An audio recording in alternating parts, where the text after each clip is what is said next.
Continuamos con el programa, hablamos de Dermatología Marqués, que nos ofrece productos extraordinarios. Marqués se encuentra ubicado en la zona de Miraflores, en la calle Genaro Gamarra, número 1851, o llamar al teléfono 224-1521.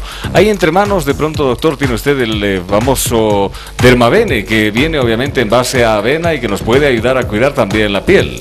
Evidentemente, José, es un producto de Marqués, Laboratorios Marqués, que está implementando este jabón hecho en base a maicena, suave para la piel, para pieles delicadas, las cuales pueden generalmente por los rayos de sol, los rayos ultravioleta, dañarse. En todo caso, la crema Dermavene es para usted, señora, amigo, televidente. Magnífico. Y también queremos hablar de Paramedical Pharma, que tiene para esta época de invierno Capsiflu, que son las pastillas blandas que nos ayudan a combatir el molesto síntoma del resfriado. ¿Podemos mostrar la pastillita? Sí, efectivamente, José, nosotros tenemos aquí las cápsulas blandas y quiero decirte, José Luis, que yo sí probé Capsiflu y no me irritó el estómago, no me produjo ningún malestar. Por lo tanto, como tu médico, pues te lo recomiendo para que puedas usar un antigripal a la medida de este frío que está haciendo en estos días. A tomarlo en cuenta entonces. Capsiflu de Paramedical Pharma, teléfono 222-7497. Continuemos. Bueno, estamos acá con un profesor, como decía yo, de muchas generaciones, y quisiera preguntarle al doctor Carlos Ibáñez, al profesor, de cómo se le ocurre estudiar medicina interna, o sea, hacer la especialidad, doctor. Bueno, en realidad yo tenía desde muy joven una pasión por hacer medicina, y cuando empecé a estudiar medicina me gustó mucho las materias básicas. Las materias básicas, la fisiología y la fisiopatología me permitieron entender global e integralmente lo que significa el cuerpo humano. Y entonces para mí la especialidad más completa que me permitía aspirar a este anhelo era justamente la medicina interna. Y entonces a partir de los últimos años de la facultad me incliné definitivamente por esta rama, que creo que hasta el día de hoy me ha dado muchas satisfacciones porque me permite ver absolutamente todo. Y entonces la medicina interna tiene un rol, como les he dicho, totalmente amplio y complejo, porque además uno tiene que inclusive a veces inmiscuirse en temas psiquiátricos, en temas familiares y en temas sociales, porque así es la medicina interna, abarca absolutamente todo. Y después del aspecto del estudio, tú, Ricardo, ¿cómo decides estudiar también medicina interna? En realidad, evidentemente, el hecho de muy niño, eso te puedo decir que ya me gustaba tener pacientes o los amiguitos de casa. Esa fue la dirección que siempre tuve, y eso saben mis padres ahora que están, por ejemplo, ellos ya de edad, viendo en este momento seguramente. Desde muy niño me gustaba la medicina, nunca cambié. En mi colegio donde estudié, pues ya a nivel del tercero medio, que ahora ya viene a ser los últimos 2 años, se divide en químico-biológicas, físico-matemáticas, socioeconómicas, el Instituto Americano. En todo caso, ya me incliné por las ramas biológicas, bioquímica y demás, y entré directamente a la facultad, ¿no? En ese entonces hemos entrado con muchos compañeros, vencer las materias básicas que era anatomía, justamente, ver la parte de embriología, la formación de los niños, la formación de los fetos, y en todo caso eso ha ido, digamos, cautivando. Pero algo que dice acá Carlos es evidente: el médico internista es lo todo. O sea, cuando algún familiar te viene a ti y te consulta, no estás circunscrito a una subespecialidad, en realidad. Puedes orientar, por lo menos puedes orientar, que eso es importante, porque muchas veces el paciente está desorientado, tiene un problema digamos de dolor a nivel abdominal, piensa que solamente son los intestinos y puede ser un problema urinario. Entonces el médico internista ve, examina, hace la anamnesis, las preguntas respectivas al paciente, y de esa manera va. Ahora, puede ser que ese paciente requiera un urólogo, un especialista en urología. Entonces tú puedes enviar, puedes referir, pero ya estás dando los principios, estás dando un diagnóstico, un prediagnóstico con el cual está yendo ese paciente. Entonces, lo ves todo en general. Yo les preguntaba esto a los colegas porque justamente en muchas reuniones que tenemos y a veces en algunos seminarios cuentan las historias y dicen, ¿por qué estudió usted traumatología? Dice, es que la especialidad que había menos cantidad de gente y me postulé a traumatología y gané traumatología. ¿Cuál es su anécdota más grande, profesor Ibáñez? Bueno, tengo muchas, ¿no? Pero una es muy interesante.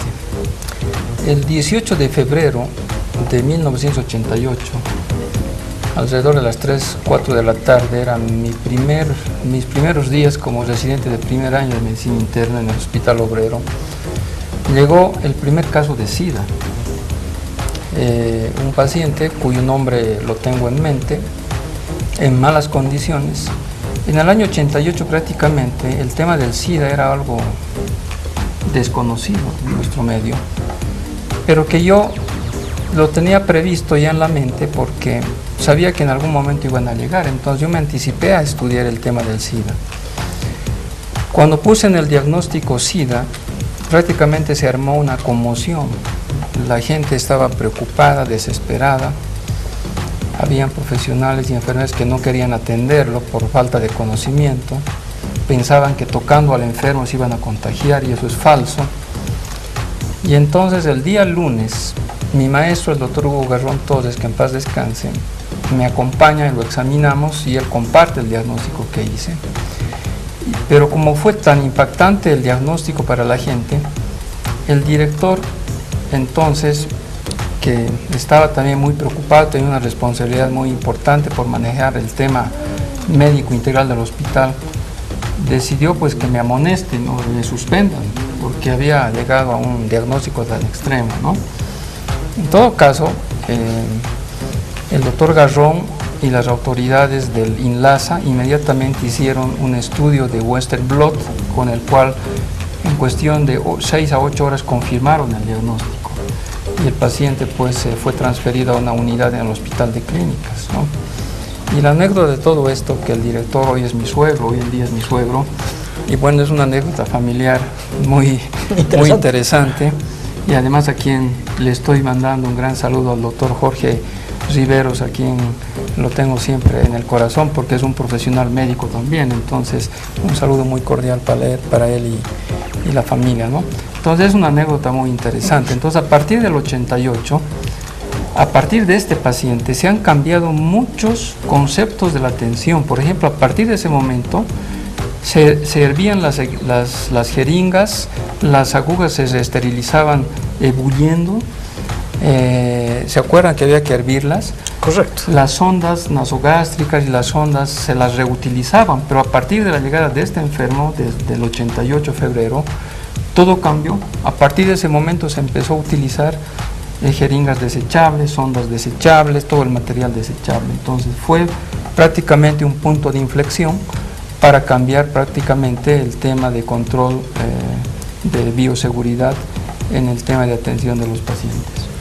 Eso es lo lindo de estar compartiendo una tarde con el doctor Carlos Ibáñez, porque uno va teniendo un poco más de historia dentro de lo que es la medicina.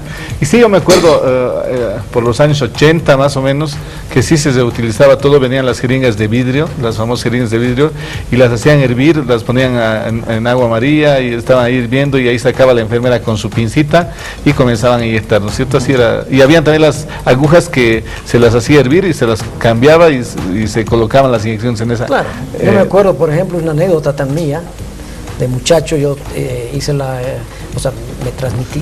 transmitieron por alimentos la fiebre tifoidea.